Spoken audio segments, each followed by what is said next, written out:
When I look at the boomers, it has been the most selfish generation in the history of America. No question. When they went into power, when they were in their 30s, roughly child poverty in the country, who lived under the poverty line, about 16% of kids lived under the poverty line, and 60% of seniors lived under the poverty line. Fast forward 40 years, they've been in power that long. This is what I was saying about boomers control everything. For people that say, oh, it's the institutions are ran by boomers. We still have 16% of kids under the poverty line, but only 3% of seniors under the poverty line. In essence, they took the apple, that little delicious apple, and instead of giving it to their grandchild, they ate it themselves. You can look at so many statistics of how this generation got fat. They've left this new generation, as you said, 41 trillion going to $56 trillion in debt. And they should be ashamed of themselves, quite frankly. But I just think that it's a lack of self-awareness. You have debt heading to 120% of GDP. Over the last 15 years, the Fed spent its time debasing the U.S. dollar. I just find it to be a real lack of self-awareness. I mean, you're only 65 and 70. Get a job. Well, we both are working. Part-time, making nothing. Right. $400? Right. I mean, you're starving to death. You're too Yeah. broke to retire. Damn. Well, that's true. Yeah. Hi, Dave Ramsey. Respectfully, could you just stop talking? I'm not even asking you to change your mind, because I know that's impossible for you boomers. I know it's impossible for you to not think that Gen Z and millennials suck and that we can't buy a house and we all live with our parents and that you deserve everything that you work so hard for. I know. I'm not asking you to change that. I'm not asking you to change the opinion that when you graduated from high school and they're like, hey, here's a home, you can still think you earned that. That's fine. I get it. You got bootstraps and these millennials and you need that, and that's okay. Just stop talking. Or have your driver take you around sometime and just look at a price. Any price will shock you. Gas, groceries, certainly a home. Just look at one price tag and then maybe rethink this. Man, I'm a millennial. I've worked 2 jobs my entire life. I'm a first-generation college student in my family. I have no college debt. I own a business. I don't own a home, man. And it's not because I suck or we're lazy. We have a bad economy. Just accept that it was good for you, man. And you still went bankrupt somehow. Just accept that it was good for you, all right? And that it's been easier. That's okay. And you're still being sued for $150 fraud and kind of prey on the religious. Just accept that it was good for you and relax and shut up. This is a good one. Watch this one, y'all. Josh Benson on TikTok made a great video showing how out of touch Dave Ramsey is with would-be home buyers. And if you wonder why I'm doing a Dave Ramsey focused video, I'm just using him as a boomer example of the advice and the disconnect that they have to what's happening currently. Go watch that video, but the basics are that wages obviously have not kept up with inflation, with the cost of living. I thought it would be fun to compare the wages and cost of inflation then versus today in my hometown, Colorado Springs. So Dave Ramsey graduates from the University of Tennessee in 1978. In 1978, public tuition fees, room and board per year, estimated $2,100. No.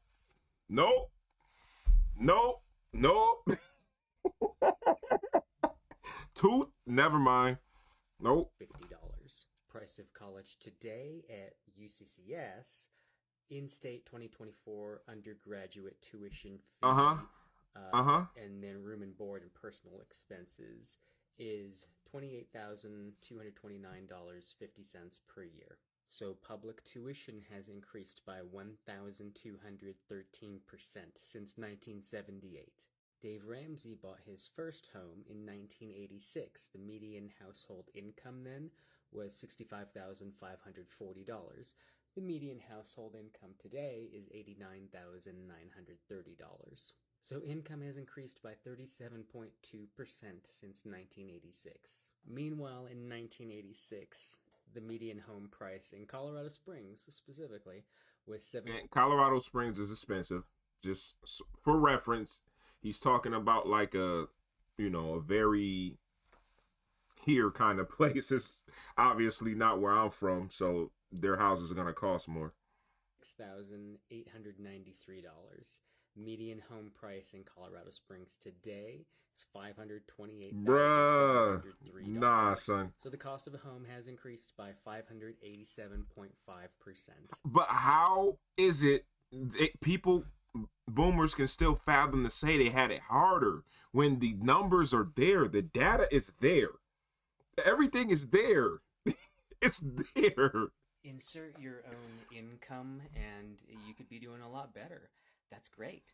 Just know that in general, it is a lot harder Now, most people yes, to afford to buy the things that prior generations were able to. correct. Dave Ramsey has never had to choose between groceries and rent, and it shows. Dave's entire philosophy is based on you have a spending problem. You don't know how to control your money. You're just out blowing all your money. Stop wasting all your money on lattes and avocado toast, and then you'll have millions of dollars. The reality is we don't really live in that world anymore. Wants and needs have flipped. It used to be your needs were really cheap, but your wants were what was expensive. That was what took up all your budget. Now, we don't live in that kind of world.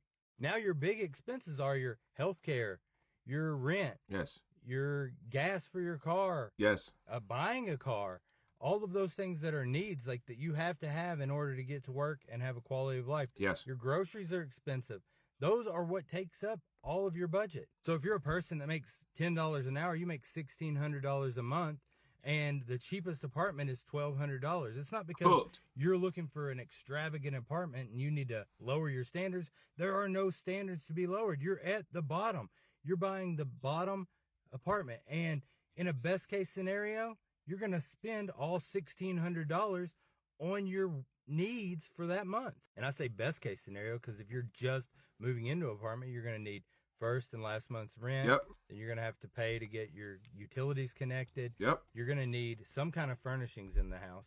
So even if you buy like really cheap stuff, you're still going to spend some kind of money on that. When someone calls into this show, they're like, hey, I can't make my budget work. And he's like, well, look for a lower tier standards, get a roommate.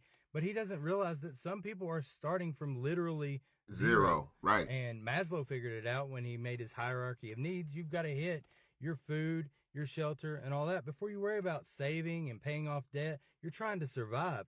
And that's what he ignores. He ignores that there are people trying to survive. And if he's going to be the financial guru, he's got to speak to those people too, not just people who have a spending problem, who can work things out, but people who don't have anything. Yeah, you can't get over the hump.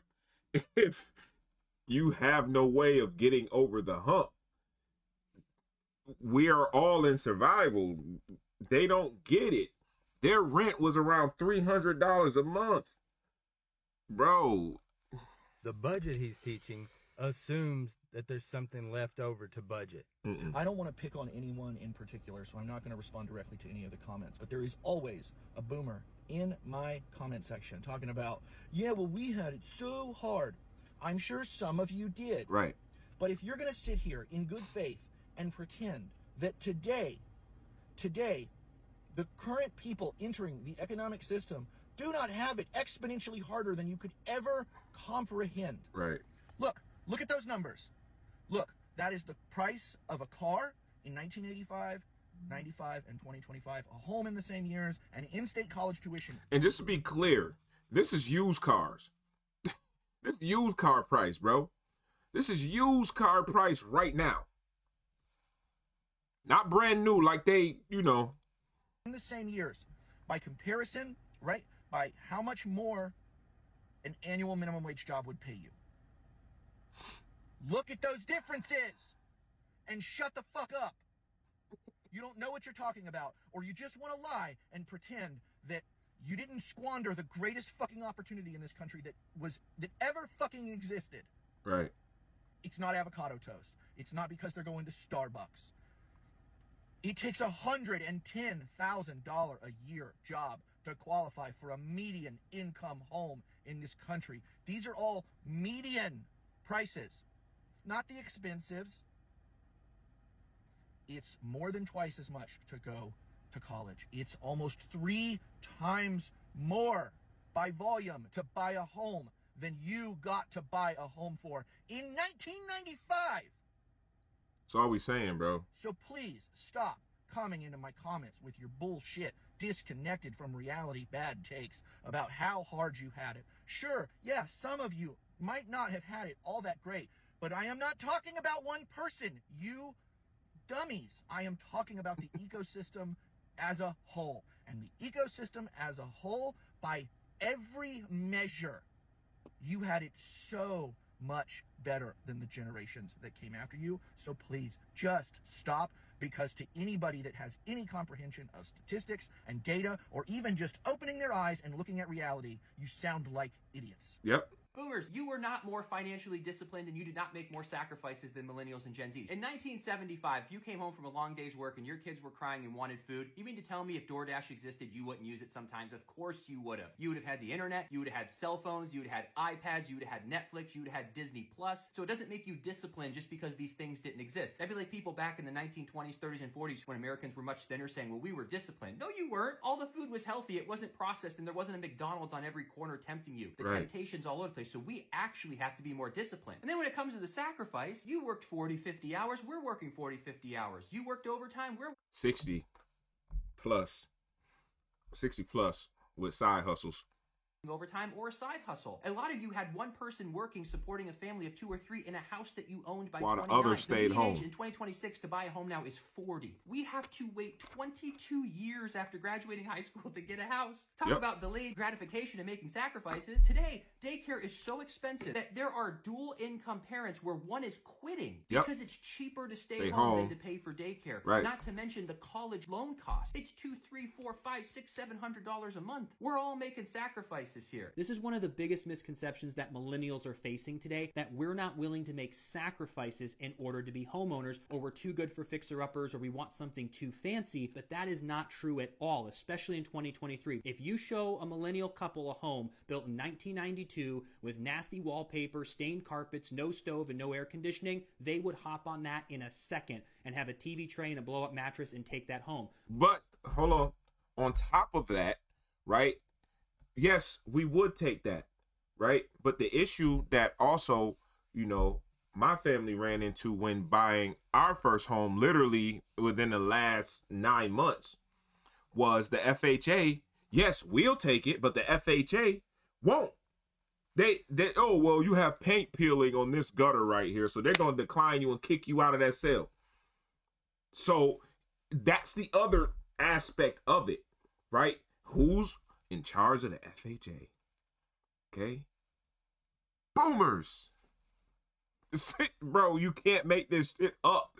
Even if, like he said, we do take that house that he's referring to, the FHA is like, no, we're not taking that house. It needs work and we're not willing to X, Y, and Z. So it's more than just the fact that we're not accepting of what's trying to be given to us. It's the fact that even if we did want to take it, the FHA won't accept us for that loan on the house. So then what are you supposed to do? You back to square one. Why aren't they doing it? Is it because they're too fancy or won't make the sacrifice? No, no, no. It's because that house today is $350,000 to $400,000, and that couple who is making $70,000 to $80,000 to $90,000 a year needs about $120,000 to even be considered to buy that house. In the 70s, 80s, 90s, early 2000s, and the 2010s up to 2020, for 50 years, everybody who had an average income and saved a down payment could buy the average home. This is no longer true as of 2021. So that's the problem that we need to address. There are sacrifices that need to be made, but it's in a different way today. We never went on vacation. If we went to McDonald's, it was like somebody got straight A's. You know what I'm saying? He's describing how he grew up with boomer parents. So did I. Everyone is blaming the boomers of what's going on today. How lucky they were to buy the house so cheap. But we grew up with one car, one TV, no internet.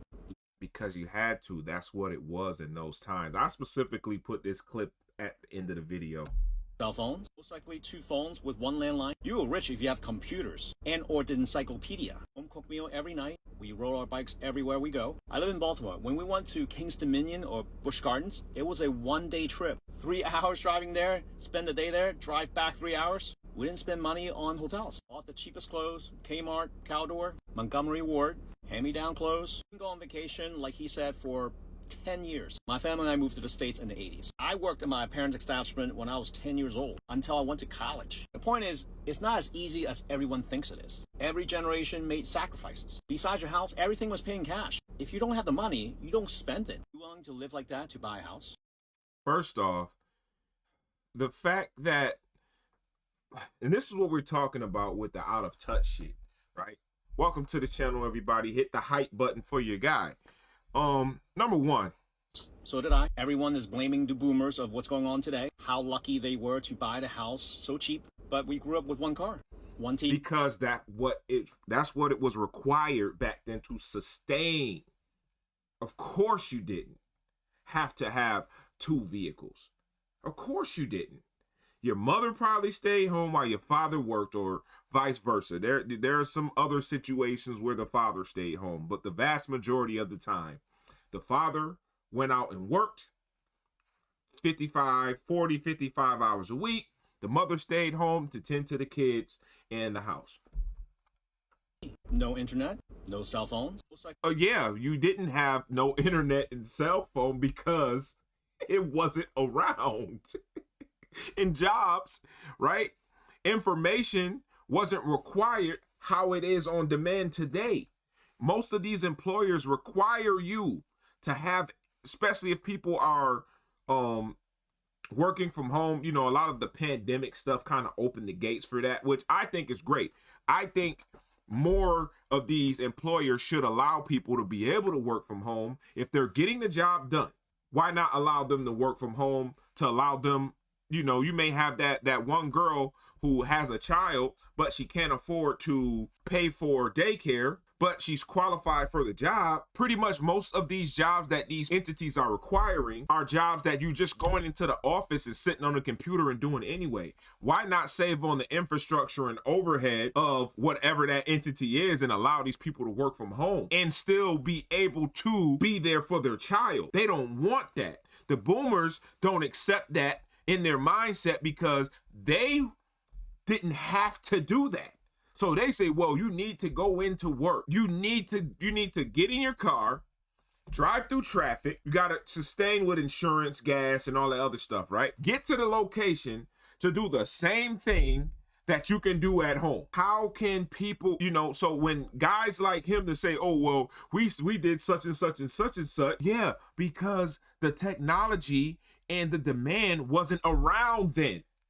It's here now. I challenge one of them to live that way right now. Let's check back in a year and see where they are. I guarantee you it won't work because the economy is too effed up.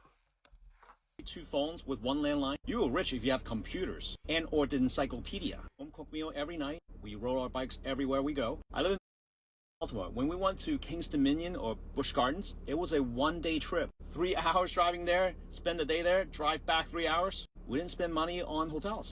Gas was cheap. Gas was like $1.50 a gallon, dog.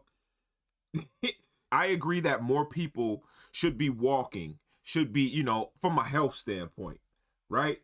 But I also disagree with the fact that it's not needed. It's very much so needed in today's economy. Cheapest clothes, Kmart, Caldor, Montgomery. Kmart's not around anymore.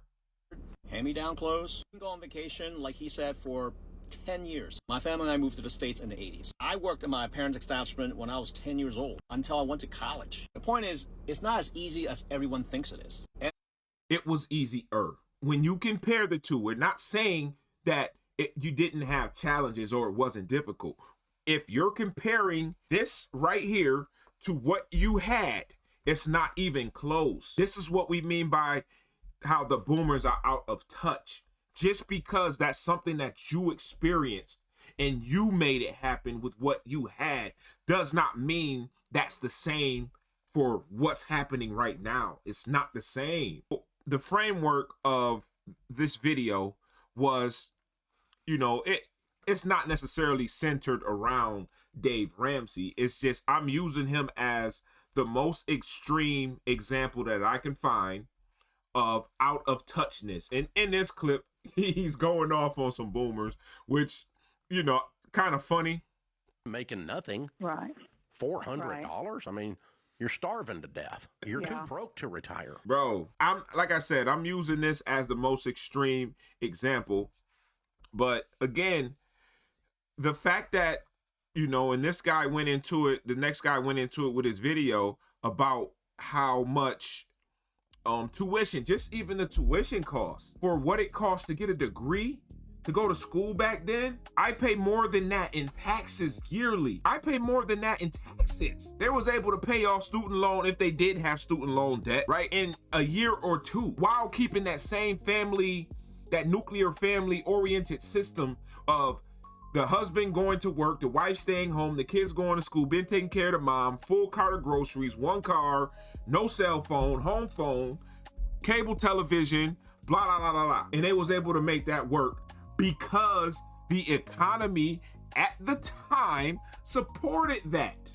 Our economy does not support what people are making in the debt ratio income in America. I don't even know if I'm saying this right. I have so many different ways of I want to convey this shit.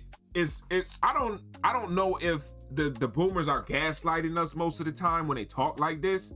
This shit is frustrating. The common denominator in the comments is most millennials and Gen Zers and some early Gen Xers feel like we really got the short end of the stick. And if you don't believe me, I'm gonna put the other video attached to this at the end, the main video, the one that's going really viral right now. And you can see the comments.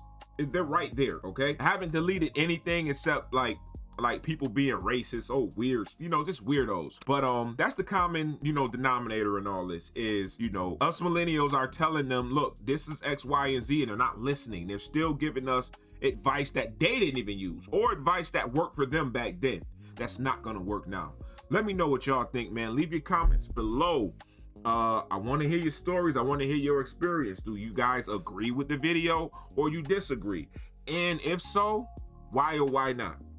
All right, but please be respectful. I love to have hard truth conversations on this channel. I have no bias when it comes to this, but we like to keep it real here, but also be real respectful. All right, AYO Bastle TV, hit the hype button, like, comment, share. See y'all on the next one. Peace.